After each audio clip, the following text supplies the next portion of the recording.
भारतीय संविधानाचे शिल्पकार महामानव भारतरत्न डॉक्टर बाबासाहेब आंबेडकर यांनी 13 ऑक्टोबर 1935 रोजी येवला येथे धर्मांतराची ऐतिहासिक घोषणा केली आणि या येवला भूमीला ऐतिहासिक महत्त्व प्राप्त झाले।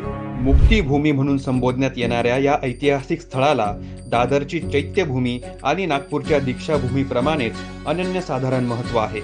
भारतरत्न डॉक्टर बाबासाहेब आंबेडकर यांच्या पदस्पर्शाने पावन झालेल्या मुक्तीभूमी येवला येथे अन्न व नागरी पुरवठा मंत्री माननीय श्री छगन भुजबळ साहेब यांच्या प्रयत्नांतून दुसऱ्या टप्प्यात सुमारे 15 कोटी रुपयांची कामे साकारण्यात आली आहेत। यामध्ये पाली व संस्कृत अभ्यास केंद्र, सुसज्ज ग्रंथालय, audio visual room, art gallery, amphi theatre, meeting hall, भिक्खू पाठशाला, 12 भिक्खू विपश्यना खोल्या, कर्मचारी निवासस्थान, डायनिंग हॉल, संरक्षण भिंत, अंतर्गत रस्ते व लँडस्केपिंग या कामांचा समावेश आहे।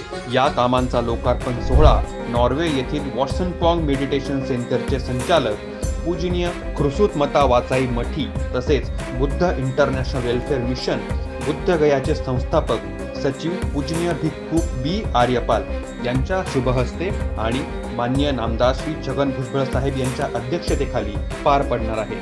या सोहळ्याला नक्की उपस्थित रहा।